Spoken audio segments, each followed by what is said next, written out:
So it's been a few weeks now since The Walking Dead, The Ones Who Live ended, and I gotta say, I like the series a lot. Rick Grimes, he saved The Walking Dead for me. It was just awesome to finally see him and Michonne back, minus the little cameo they both had in the last episode of the main show. Front and center, both of them here. It was just awesome to finally have them back. Like, Rick Grimes is The Walking Dead. Like, without him, like, the show is just a void. And this show, The Ones Who Live, that was the most excitement I've had about a Walking Dead show since season 3 of Fear the Walking Dead. Everything in between has just been either below average or just average. Before the show came out, I was pretty much done with the franchise. Like, I was just not interested in the Daryl Dixon show or Dead City. Like, I don't need to see Negan and Maggie rehashing the same conversations, and Maggie hates him as she should because he killed her husband and the father of her child. But like, we don't need to see them paired up again just for that tension to be there again. And I know Daryl is a popular character, but I mean, I'm not all too invested in him. So, and I know France is a cool setting, but still, it's just not enough for me to watch them fully. Like, I'll just, look up what happened afterwards, see if anything Rick related happened. But yeah, I've just been waiting for this for years, The Ones Who Live. So I'm just going to quickly go over each episode, give my thoughts on them, and then conclusion. So the first episode, man, it was very heartbreaking and frustrating to see Rick in that predicament. Been away from his family for so long. He's tried to escape so many times, but keeps being put back. He even cut off his own hand to try to get to his family and still failed. I remember for a while when pictures and teasers were being released, everyone's like, "Did Rick lose his hand? Did Rick lose his hand? I don't see a hand there." Yes, there is. So all the people who said he wouldn't lose his hand, he lost it. You owe me $1 million individually. But I'm curious to know your guys' thoughts on like whose fault you think it is that Rick is in this situation. But we were introduced to Okafor, Beale, and Pearl, all three interesting characters. Okafor unfortunately died in the first episode. Why do they always kill the black guy first? Always, man. Always. I'm just kidding, but I was kind of sad to see him go because he was very interesting. He killed his wife. He was involved in the Atlanta napalming. Killed his wife, 4,000 people. That's crazy. And we find out he's the one that told Rick that there's no escape for the living. That end scene. And just, as I said, this entire first episode is just like, I just want Rick to get home. And even though there were no scenes between Rick and Michonne, like in the present timeline until the end of the episode, their dream sequences together, Andy and Denai's chemistry was great. When Rick and Michonne first got together, I wasn't really feeling it. I didn't pick up on the foreshadowing, but over time, they grew on me as a couple. And their chemistry now is just top tier, man. Just top tier. Like, dream sequences are making me more invested in this couple.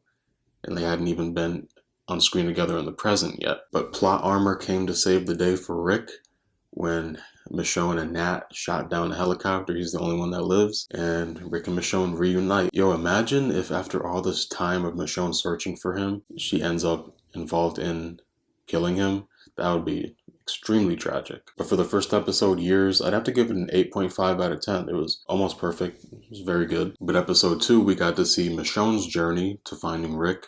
We're introduced to Nat, reintroduced to King Batch and his girlfriend. And, it's kind of sad to see them go. It's weird, very weird seeing King Batch go from Vine to a very popular TV franchise. But yeah, Nat was gone too soon, as were King Batch and his girlfriend. And that's really crazy that Michonne and Nat were holed up in that mall for a whole year recovering from the chlorine gas attack. She lost a whole year of her life because of the CRM. And at the end of that episode, we finally get Jadis back and, her conversation with Rick. That scene made me even more frustrated than I already was about Rick's predicament. Surely she remembers that he was a full-time family man, family-oriented individual. Like, it just bothered me so much that she wouldn't just let him go after he healed up. I can't imagine she would think he would tell anyone if she let him go back home. He wants to be with his family. That's all he cared about.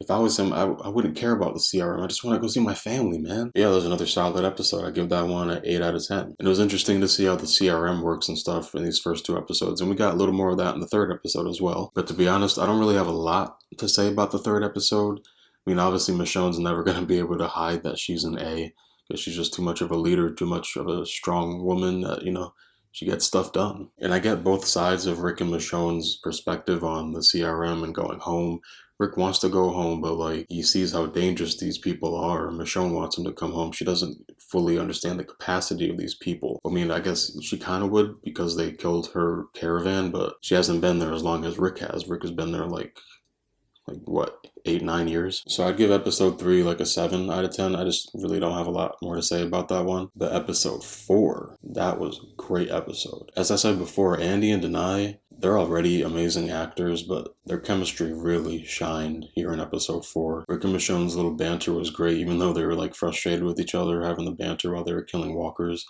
It's just nice to see they're fully sort of a couple, even though, you know, Michonne's upset with him. But it was good to see them like really reconnect with each other. They couldn't really do that when they're still at the CRM base, but here in that apartment, they really could finally catch up and stuff.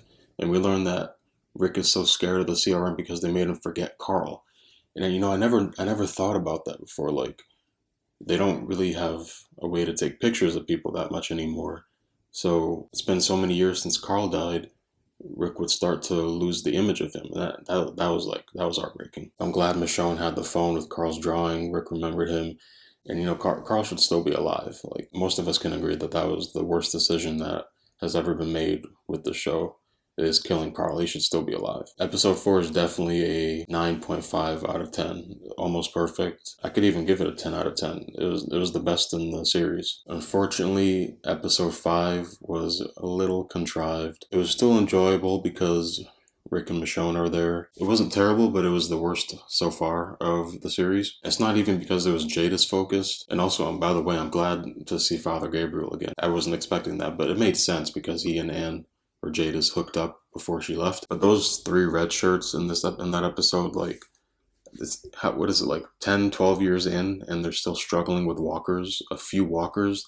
They deserved to die if they're struggling that much this long in. And it was Jadis's final episode. I was rooting for her death the entire time. Like, I knew straight away she's got to go so Rick and Michonne can go home. But then when she finally got bit, I was like, I don't know how to feel now. And at least, you know, that allowed them to have an easier time getting home. But it's kind of weird because she's been with us for so long, and then now she's gone. But I enjoyed her flashbacks with Gabriel, though.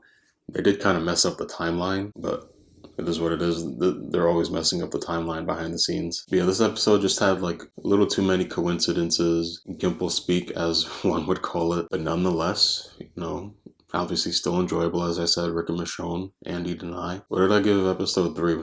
Did I give that a 7 out of 10? Because episode 5 is lower than that. So I guess 6 out of 10 for episode 5. And the last episode, the last time, we get a little bit more backstory on Beale, even though that's his final episode because Rick kills him and then Michonne kills Pearl. We don't get to learn too much about these two, but I kind of wanted to. Is, you know, they're gone too soon, but I understand the series is more focusing on Rick and Michonne, obviously, but still, I feel like, I don't know, like episode 5 and then this episode 6, it felt like it was kind of going too fast at certain points. Like, I feel like it could have benefited from just maybe 1 more episode, even 2, so it'll be 7 or 8 episodes instead of 6. And I've seen online that a lot of fans, you know, felt the same way, that episode 6 felt kind of rushed with the defeat of the CRM and the escape and the reunion.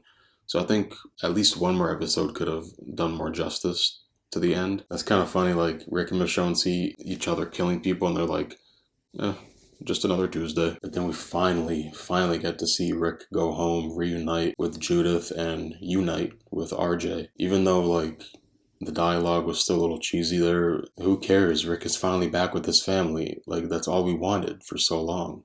He's finally back with his family, and that is awesome. And to the people who are making fun of RJ, or specifically the actor, y'all need some help. He is just a child. Not every child is an amazing actor. He's not terrible. He's going to improve over time, but just chill. He's a child. Relax. Stop going at him so hard. The things some of these people are saying, like, they need help. But still, they all had great on-screen chemistry. Like, it was, you know, it's supposed to kind of be awkward, Rick reuniting with Judith and meeting RJ. That's the first time he's met RJ, and he hasn't been in Judith's life for more than half of her life. That too just made me wish Carl was still alive to be there for that reunion. It's never going to feel like that family's never going to feel whole because Carl's gone, but I'm still glad either way that Rick reunited with his offspring, biological and adoptive. But yeah, I think after episode 6, that bumps up Rick and Michonne's kill count. Under Okafor, they might have the most kills now. How many frontliners were there? Like a couple thousand? They're high up there now. But yeah, I think definitely one more episode at least was needed. I'm not sure like how I would like to work it out, but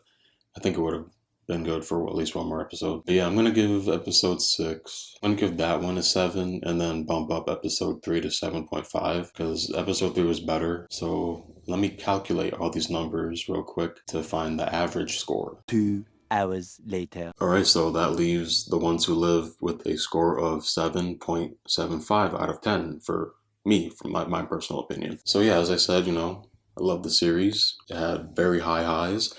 The lows were not even like very low lows, they were just average lows. Great to see Rick and Michonne back. They're probably done with the franchise now, but maybe we'll see at least Rick in the Daryl show if they ever reunite. But yeah, let me know your thoughts on The Ones Who Live in the comments below. By the way, I think Heath is definitely dead.